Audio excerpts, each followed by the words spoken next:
Hello, my friends. There we are. You guys, landscape mode is a revelation. Where do I look? I think I look there. I'm into landscape mode. What if we do all of our 3-card spreads in landscape mode? Landscape mode.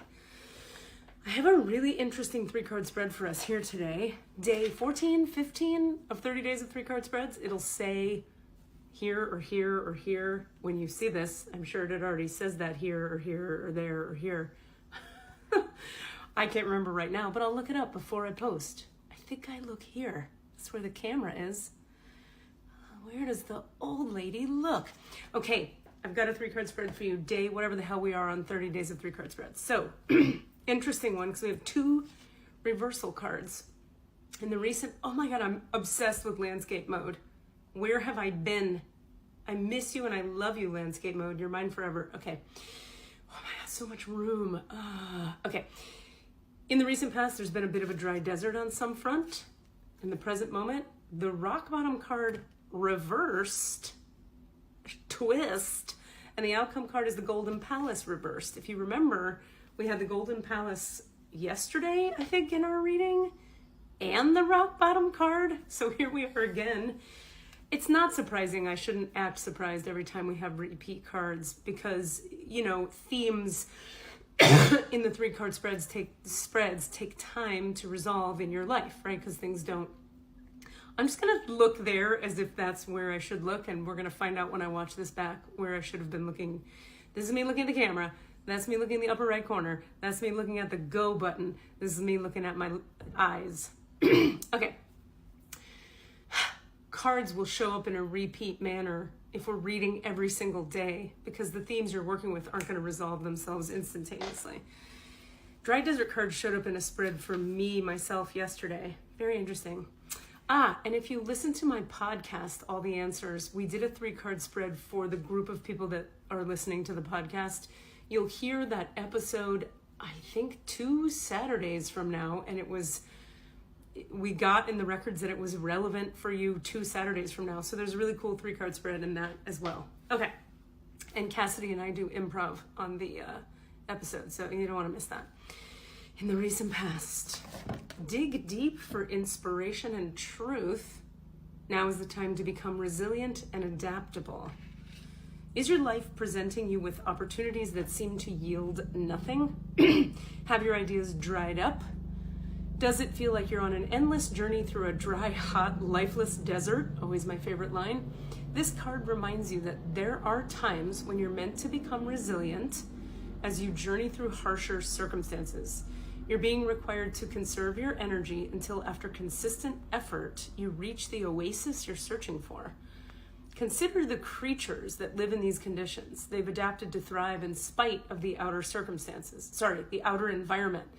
In a desert, water, essential for life, can be found deep underground. Go deep within yourself now. Find your truth there. Let spirit sustain you while you locate the real source. Whatever it is you're asking about will not be found in the conditions you're in until you move past the surface of things and choose to do the real work and discover the answers deep within you. This may not seem like a most productive time, but looks are deceiving. This is a most important place to find what's truly right for you. So we have to remember when we're in the dry desert, there's something we need to be doing, some deep dive internal personal work we need to be doing to get clear about where are the watery reserves of truth within ourselves that will get us out of the desert. Oftentimes, I don't know if this happens for you, but for me, when outer circumstances are presenting a dry deserty situation, I want to blame the outer circumstances. I want to be like, if only this would change, or if only that would change. Well, it never works that way. It never works to like be mad that I'm not getting what I want from the outer realms. What works is to go inside and meet up with the part of me that's not okay with what's going on in the outer realms, and then do my work with those parts so that resistance can drop and I can become energized again and move forward. To wit, here we are in the present moment with the rock bottom card reversed. Very interesting. Very, very curious to hear this. Rock bottom reversed, present moment. Reverse, this card is a symbol for addiction in all forms, subtle or obvious. Doing the same thing over and over again and expecting different results will never provide you with what you desire. At this moment, there is nowhere else to go, and you're facing the end of the road. If you, it's a little dramatic. If you fear change, be willing to change. Surrender your wants to a higher power, ask for truth, and allow humility to be your guiding force from within. You will always get what you need. You are only a victim of your perceptions. Take heart, because you can't sink any further. My God, the only way to go from here is up, and wondrous things await you.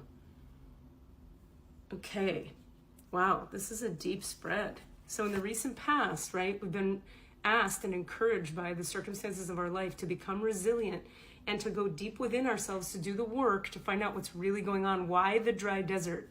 What inside of us is being reflected in form in the outside reality? And presently, we're being confronted with wherever we have addictive patterns. Okay, and the outcome is the Golden Palace reversed. Let go of your tight hold. Let go of your tight hold on what you believe security should look like. Now is the time to conserve your energy and count your blessings. Very interesting. Resist the pull to become miserly. There will be enough money, love, youth, food, and shelter to go around. A mindset of fear and lack will shut off the flow of true abundance. Trust in the tides, because the flow always returns from the ebb.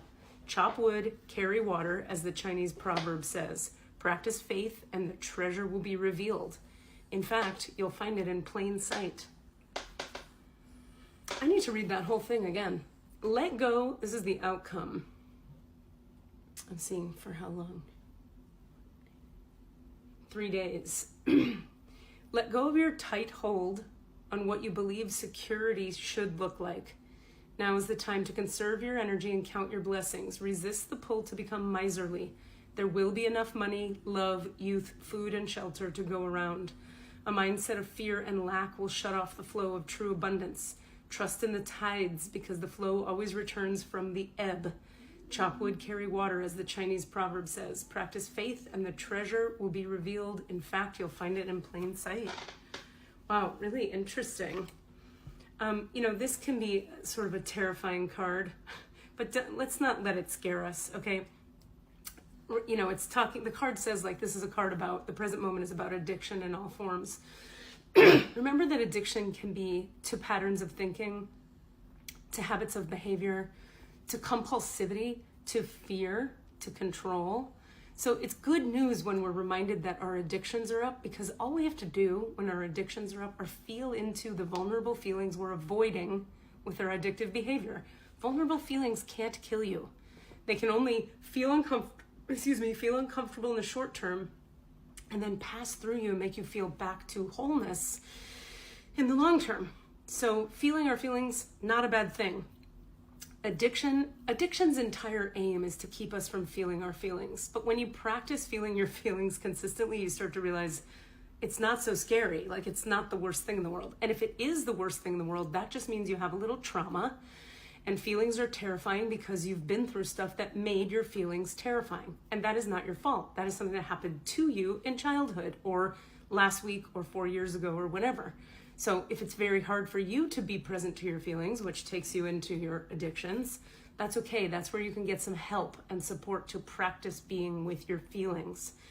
Feelings are the doorway to freedom, you guys. And we have to remember, always the midway point between spirit and body, between consciousness and body, between our lives and conscious awareness, divine will, all lining up.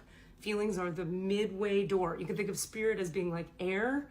The body is like clay, and feelings are like water. You can't have clay melt and become, movable mud that's free and moving, right? Energy in motion is what emotions are. Energy in motion, emotions.